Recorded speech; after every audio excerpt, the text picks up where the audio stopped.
আসসালামু আলাইকুম এভরিওয়ান। আমরা গিয়েছিলাম বান্দরবন। বান্দরবন বাংলাদেশের এমন একটি জায়গা যেখানে পাহাড়, মেঘ এবং সমতল ভূমির অপরূপ মিলন মেলা। আজকে আমাদের গন্তব্য বান্দরবনের আলীকদম থেকে থানচির উদ্দেশ্যে।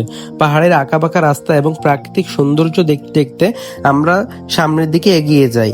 আমরা আস্তে আস্তে পাহাড়ের অপরূপ সৌন্দর্য, মেঘ এবং পাহাড়ের বিভিন্ন চূড়া দেখতে পাচ্ছিলাম।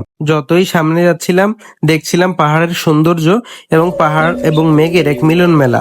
পাহাড় দেখতে দেখতে আমরা সামনের দিকে এগিয়ে যাই।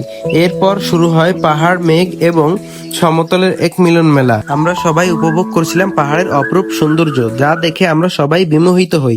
প্রাকৃতিক দৃশ্য এবং পাহাড়ের অপরূপ সৌন্দর্য আমাদের সকলকেই মুগ্ধ করে। চাঁদের গাড়ি করে আমরা সকলেই রওনা হই বান্দরবনের থানচির উদ্দেশ্যে। আস্তে আস্তে মেঘ যেন আমাদের কাছে এসে ধরা দিচ্ছে। পাহাড় দেখতে দেখতে আমরা চলে এলাম থানচির ডিম পাহাড়ে। থানচির ভাইরাল 21 কিলোমিটার পথ পাড়ি দিয়ে ডিম পাহাড়ের অপরূপ সৌন্দর্য দেখতে। কথায় আছে যে বান্দরবন দেখেনি সে বাংলাদেশের সৌন্দর্যই দেখেনি। কথাটি সত্য। ডিম পাহাড়ের সৌন্দর্য আমাদের মুগ্ধ করেছে। ডিম পাহাড় থেকে মেঘ আমরা হাত দিয়ে ছুঁতে পারছিলাম, মেঘ অনুভব করতে পারছিলাম। ডিম পাহাড় দেখা শেষে আমরা চাঁদের গাড়ি করে সামনের দিকে এগিয়ে যাচ্ছিলাম। পাহাড়ের আঁকাবাঁকা রাস্তা ধরে যতই সামনের দিকে এগিয়ে যাচ্ছিলাম, মেঘ যেন আমাদের কাছে এসে ধরা দিচ্ছে। আমি একটু নিচে দাঁড়িয়ে মেঘ দেখছিলাম। আমরা আরো সামনের দিকে এগিয়ে যাচ্ছিলাম। পাহাড়ের আঁকাবাঁকা রাস্তা, কখনো উঁচু কখনো নিচু, দেখতে দেখতে সামনের দিকে যাচ্ছিলাম। যতই সামনে যাচ্ছিলাম, মেঘ যেন আমাদের কাছে এসে ধরা দিচ্ছে, হাত দিয়ে মেঘ ছুঁয়ে অনুভব করা যাচ্ছে। আমরা বান্দরবনের একটি গ্রামের দিকে চলে যাচ্ছিলাম।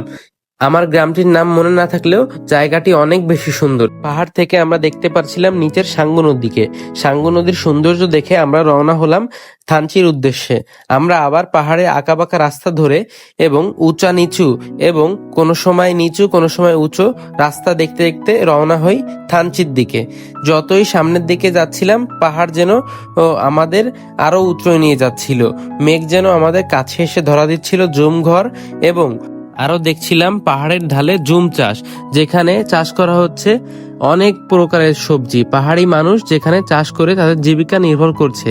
পাহাড়ের সৌন্দর্য দেখতে দেখতে আমরা আরো সামনের দিকে রওনা হলাম। চাঁদের গাড়ি করে যতই সামনে যাচ্ছি ততই সৌন্দর্য আরো বেশি মনে হচ্ছে। যতই দেখছি ততই মনে হচ্ছে আরো দেখি। পাহাড়ের এই সৌন্দর্য আমাদেরকে মুগ্ধ করেছে। আল্লাহ হাফেজ। দেখা হবে অন্য কোনো ভিডিওতে, অন্য কোনো সময়। দোয়া করবেন সবাই আমার জন্য।